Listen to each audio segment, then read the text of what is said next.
Oke teman-teman, kita lanjut untuk menjawab pertanyaan yang belum terjawab di webinar kemarin ya. Ini yang langsung akan gue jawab. Langsung gue share aja, ada Bapak Tince. Oh, Bapak Tince, syarat untuk sertel ya. Syarat untuk sertel, KTP, NPWP, udah gitu ya, KTP, NPWP, itu aja ya. Ini orang pribadi kan? Orang pribadi datang ke KPP. Tapi by the way, info terbaru, sertel sudah tidak perlu dan bisa diajukan online. Jadi tunggu saja Januari 2025, nanti akan bisa via online dan katanya sertel tidak diperlukan lagi ya, diganti dengan kode otorisasi. Oke, Pak Tince ya. Kemudian Ibu Elva. Ibu Elva, berarti kita harus download Cortex ya. Jadi nanti bersifat web based. Web based ya, artinya masuk ke sebuah website ya. Contohnya djponline.pajak.go.id. Kira-kira seperti itu ya. Siapa tahu nanti Cortex. Coba kita lihat cortex.pajak.go.id. Apakah bisa? Belum bisa ya.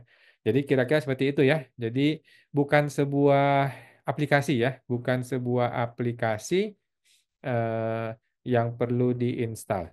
Jadi hanya sebuah website. Jadi bersifat web based dan bisa diakses di semua komputer. Kira-kira seperti itu Bu ya. Nah, kemudian Ibu Elwati. Ibu Elwati, bisakah tanda tangan faktur pajak secara bersamaan, tidak usah satu persatu di Cortex? Nah, nanti kita lihat ya. Nanti kita lihat. Seharusnya fitur ini akan disediakan. Kita tunggu nanti ya. Seharusnya ini fitur ada dan akan disediakan, tapi kita tunggu aja Cortex-nya, apakah bisa atau enggak. Oke, seperti itu ya. Karena sampai sekarang juga belum jelas nih ya, belum jelas nih fitur ini, gitu. Eh, Cortex-nya sendiri belum jelas gitu loh, bentuknya aja belum jelas, itu masih simulator-simulator doang. Bapak Susi Suseno, Ibu ya, kok kalau hibah tanah atau mobil, nilainya yang diinput penerima hibah, harga saat hibah atau harga perolehan waktu itu.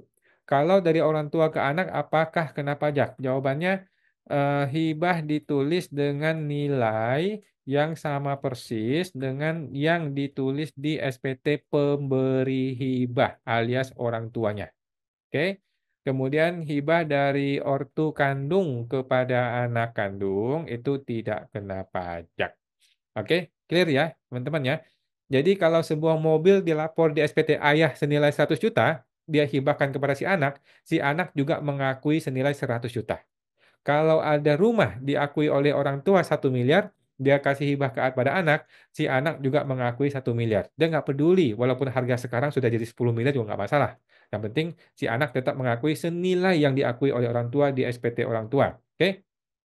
Hibah dari orang tua kandung kepada anak kandung itu tidak kena pajak ya. Nah, tapi ingat ketika balik nama atas tanah dan atau bangunan, maka itu perlu bayar BPHTB ya, bea pengalian hak atas tanah bangunan, bea balik nama.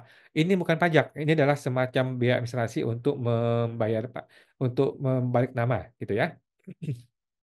Tapi PPh-nya gratis tapi dengan metode SKB. Bapak Agus, kira-kira kapan kita akan mulai menggunakan Cortex? Jawabannya 1 Januari 2025 ya. Diharapkan semuanya bisa berjalan. Kalau nggak bisa, ya tinggal minta maaf si orang pajaknya ya. Nggak usah khawatir ya. Minta maaf aja si DJP. Nggak akan ada sanksi apa-apa bagi mereka. Kemudian Bapak Ludovicus Hasiholan mau tanya, berarti setelah Cortex berjalan, website IREK untuk buat registrasi NPWP tidak digunakan lagi? Jawabannya masih digunakan.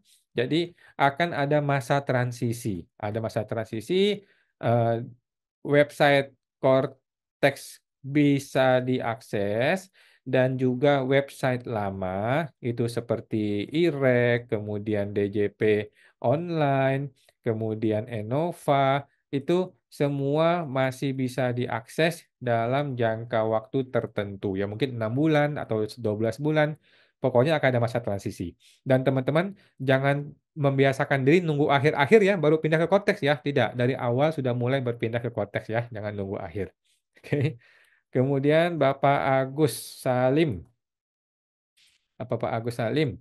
Peraturan pajak sudah rumit, mau lapor lewat Cortex makin rumit. Sepertinya perlu ada spesialisasi khusus staf Cortex. Jawabannya ada banyak konsultan pajak di Indonesia ya. Oke, silahkan memperkaya para konsultan pajak ini ya. Orang-orang kayak gue ini akan semakin kaya karena peraturan pajak semakin rumit, semakin sulit, semakin repot.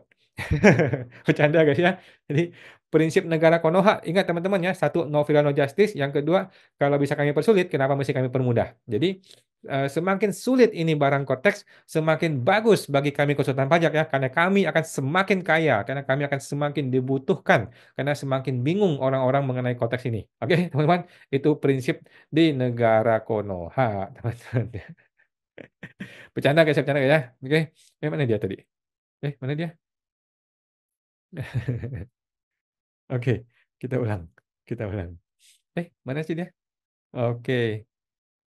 Ya, begitu ya, Pak Agus Salim ya. Kita lanjut ya. Kita lanjut. Ada Ibu Suwan Dayani. TA-nya orang pribadi dan badan Pak Awan. Jawabannya kita belum tahu ya. TA 2025 akan merevisi TA 2015.